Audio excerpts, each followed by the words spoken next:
Good evening, everyone. So, as you know, in today's turn, what which is taught in the school or class that will be explained here in online mode. Okay. So, in today's turn, जो topic class में पढ़ाया गया था that was the next topic after the topic we have done in online mode. जहाँ तक हमने किया था वो था बायो सेवर्ट्स लॉ का एप्लीकेशन. तो बायो सेवर्ट्स लॉ को आपने अप्लाई किया था in one of the case in which to find out the magnetic field produced at the centre of a circular current loop. Circular current loop के centre पर जो magnetic field आ रही थी that was B is equal to mu naught I upon 2R. यहाँ तक आपने derivation complete कर लिया था. अब now we have to start from the next application of Biot Savart's law.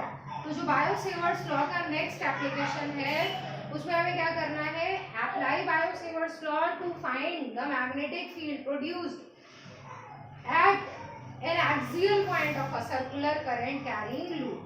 तो ये जो करंट कैरिंग लूप है इसके सेंटर पर आपने मैग्नेटिक फील्ड इस तरह से फाइंड की थी यहाँ पर. और अब आपको क्या करना है, यदि करंट कैरिंग लूप जो है इसकी एक्सियल लाइन पर यानी कि इसकी एक्सिस के अलोंग किसी भी पॉइंट पर आपको मैग्नेटिक फील्ड फाइंड करनी होगी. तो सबसे पहले we are going to make the diagram and to write the heading also. तो हेडिंग है आपका टू फाइंड और to determine magnetic field. To find magnetic field produced at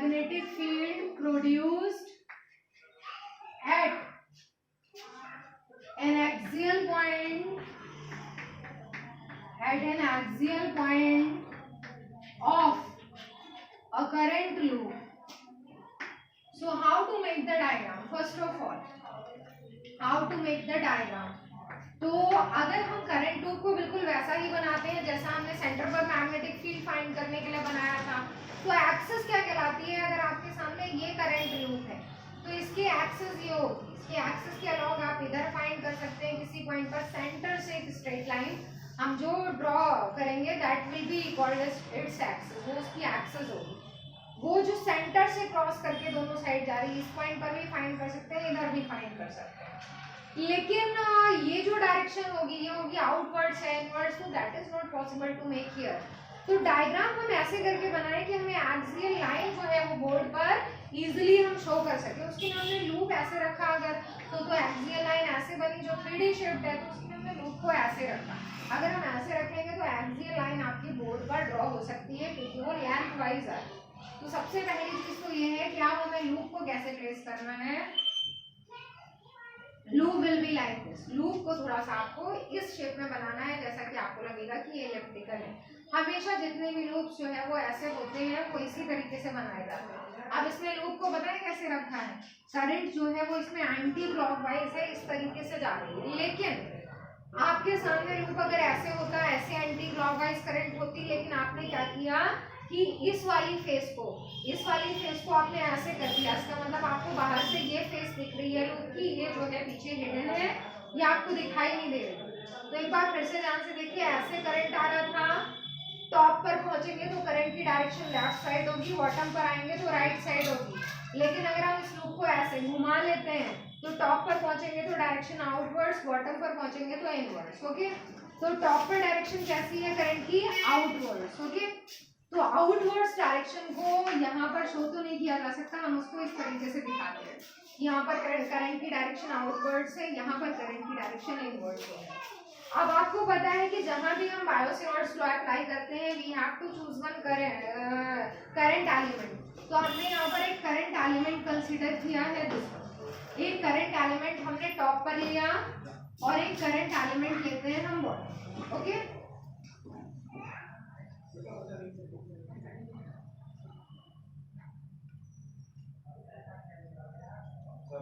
so current element जो आपने यहाँ पर शो किया है उससे क्लियर हो गया कि यहाँ पर जो है वो आउटवर्ड कमिंग करंट है, यहाँ पर इनवर्ड्स करंट है. ये जो है वो लूप का सेंटर है O और लूप की जो रेडियस है दैट इज स्मॉल. अब आती है एक्सियल लाइन. तो this is the axial line, ये एक्सियल लाइन है. और एक्सियल लाइन पर P पॉइंट है कोई, यहाँ पर आपको मैग्नेटिक फील्ड फाइंड करनी है। यहाँ से यहाँ तक की जो डिस्टेंस है that is taken as small r। Current element से P पॉइंट तक की जो डिस्टेंस है वो है आपकी S। ओके, और उसके अलावा आपको पता है कि करंट एलिमेंट और जो डिस्टेंस होती है उसके बीच में एक एंगल बनता है, बायो-सेवर्ट्स को हमें बताया था। उसी से जो है आप dl sin थीटा लिखते हो, तो थीटा एंगल को यहाँ पर इन दोनों के बीच का एंगल, करंट एलिमेंट और डिस्टेंस के बीच का एंगल जो था वो यहाँ फाई लिखा है। तो यहाँ पर शो करने की जगह वर्टिकली अपोजिट एंगल यहाँ शो किया है, ये एंगल फाई है। यहाँ से भी इसको ज्वाइन कर सकते हैं, तो again the same distance is there. ये वाला करंट एलिमेंट जो है उसके थ्रू यहाँ पर मैग्नेटिक फील्ड फाइंड कर सकते हैं। तो सबसे पहले हम यहाँ वाले डायरेक्शंस को अगर डिस्कस करें तो करंट एलिमेंट और जो आपकी डायरेक्शन होती है उसके बीच में एंगल थीटा या फाई जो भी लिया है उसके थ्रू अगर मैग्नेटिक फील्ड मैक्सिमम प्रोड्यूस करनी है तो हमेशा एंगल 90 लेते हैं। तो आपको कंसीडर ऐसे करना है कि ये करंट एलिमेंट है और ये जो डायरेक्शन है इसके साथ में 90 का एंगल बना रही है, यहाँ एंगल 90 है। मैक्सिमम मैग्नेटिक फील्ड यहाँ फाइंड करें, ठीक है। इसके बाद हम क्या बताएंगे कि ये जो करंट एलिमेंट है इसमें करंट कैसी है, आउटवर्ड से बाहर की तरफ करंट है, तो इसमें करंट की डायरेक्शन ऐसे दिखाएंगे और करंट की डायरेक्शन को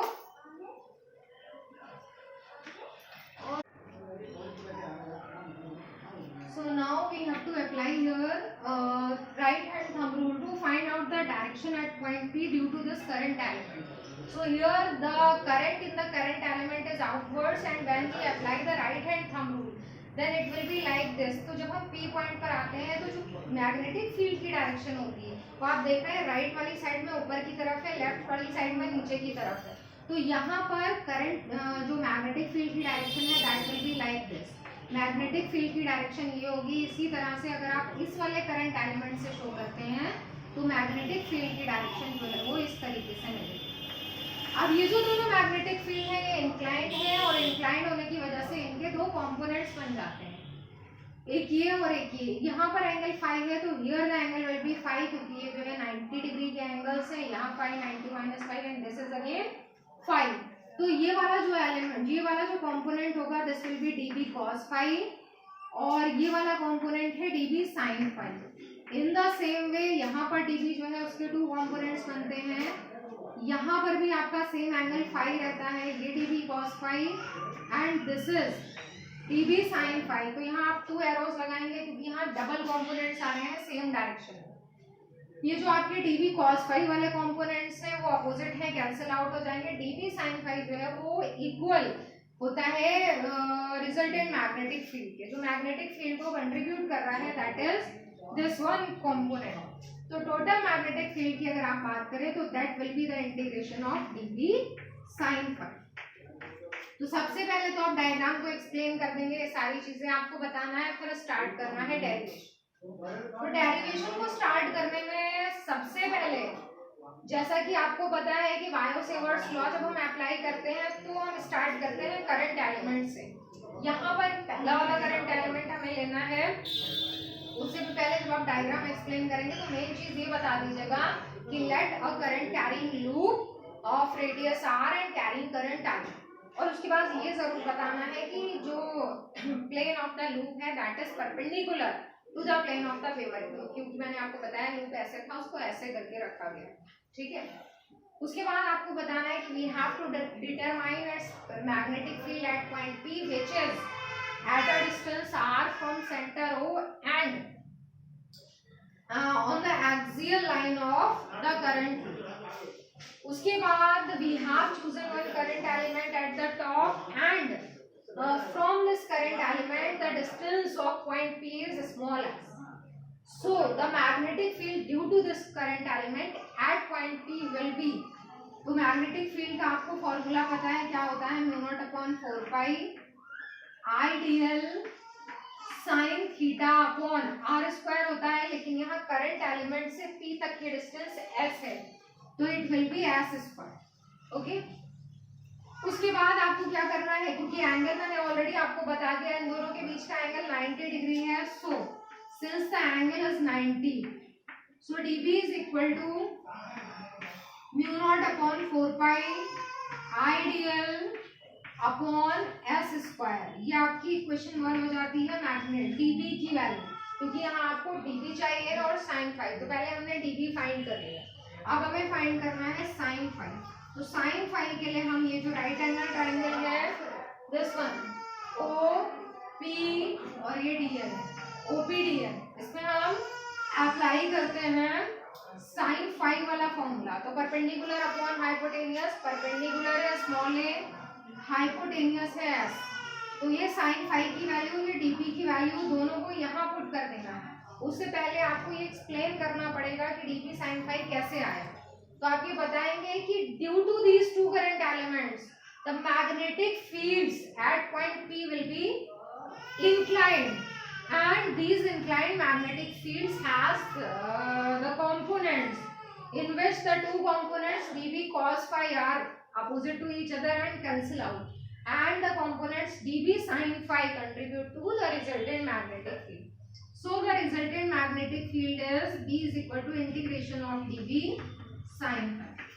ये है आपका रिलेशन। यहाँ पर आपको दोनों चीजें पुट कर देनी है। तो dB की वैल्यू है mu not upon 4 pi ideal upon S square into sine five की वैल्यू है ए अपॉन एस।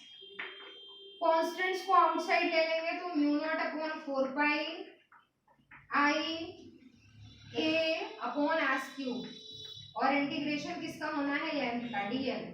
इंटीग्रेट करेंगे तो डीएल का इंटीग्रेशन हो जाएगी total length of the circular loop, और सर्कुलर लूप की टोटल लेंथ उसकी सरकमफेरेंस होगी, रेडियस ए दे रखी है, तो सरकमफेरेंस 2 पाई ए हो जाएगी। यहाँ पुट करेंगे तो b is equal to mu not upon 4 pi I A upon S cube into 2 pi ए।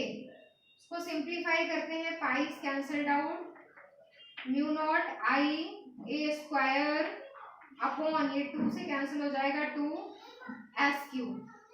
तो this is the magnetic field at point p. अब यहाँ आपको कुछ स्पेशल केसेस अप्लाई करने हैं, बिकॉज ये जो रिलेशन है आपका इसमें आर नहीं आ रहा है और आपको जो है वो एक्सियल लाइन पर दिखाना है, एक्सियल पॉइंट पर दिखाना है, तो आर को इंक्लूड करना होगा इसमें। तो आर को इंक्लूड करने के लिए काम ये करेंगे कि ये जो आपका राइट एंगल ट्राइंगल है जिसको मैंने अभी बताया उसमें अप्लाई करेंगे पाइथागोरस थ्योरम।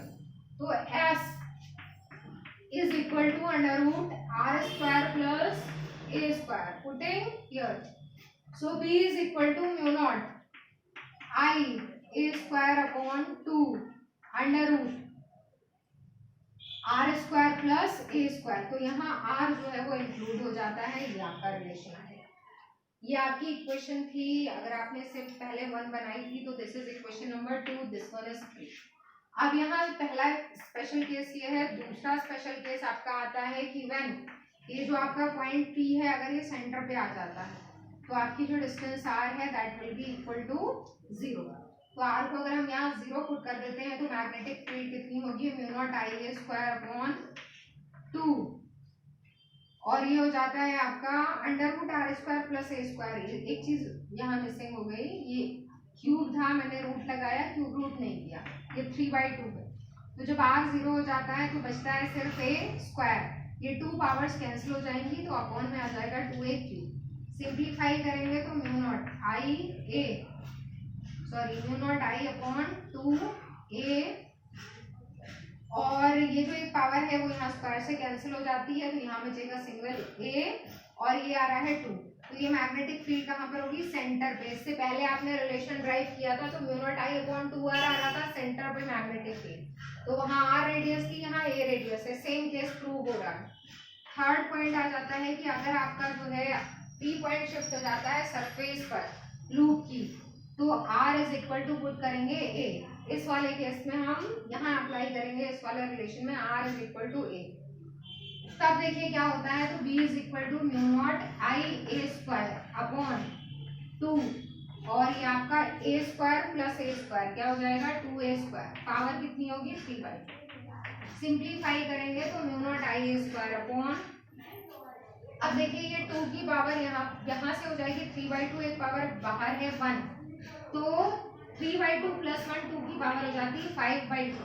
a यहाँ से कैंसिल होगा तो बचेगा a क्यूब, फिर से सिंप्लीफाई करेंगे तो म्यू नॉट आई, यहाँ से ये कैंसिल हो जाएगा, नीचे अपॉन में एक सिंगल ए बचेगा, 2 की पावर 5/2 इंटू ए। तो एक रिलेशन आपका ये वाला बन जाता है। ये इक्वेशन आपकी 2 थी, इक्वेशन 3 थी, ये वाली इक्वेशन 4 है और ये वाली इक्वेशन 5। उसके बाद एक लास्ट केस और है कि व्हेन अगर r जो है ग्रेटर देन a है, बहुत दूर पॉइंट शिफ्ट कर दें तब क्या होगा, तो अगेन फ्रॉम इक्वेशन 3, तो ग्रेटर देन a में यहाँ जो a है वो 0 हो जाएगा, यहाँ वाला टच नहीं करेंगे क्योंकि यहाँ r से कंपैरिजन नहीं है, यहाँ पर है r से कंपैरिजन। तो b is equal to mu naught i a square upon में 2 आएगा और ये आपका आ जाता है r, कैंसिल हो जाएगी 2 पावर और r का आ जाएगा q, 2r क्यूब। ठीक है, ये आ रहा है आपका r, ये 0 हो जाएगा, ये 2 पावर कैंसिल r। तो एक रिलेशन आपका ये। एक काम और कर सकते हैं, अगर नंबर ऑफ टर्न्स बहुत सारे हैं लूप के तो हर एक रिलेशन में कैपिटल M यानी कि नंबर ऑफ टर्न्स से मल्टीप्लाई हो जाएगी। तो आज का आपका वर्क यहाँ तक का था, इसको कंप्लीट करिए, नेक्स्ट टर्न से नेक्स्ट स्टार्ट करते हैं। Thank you.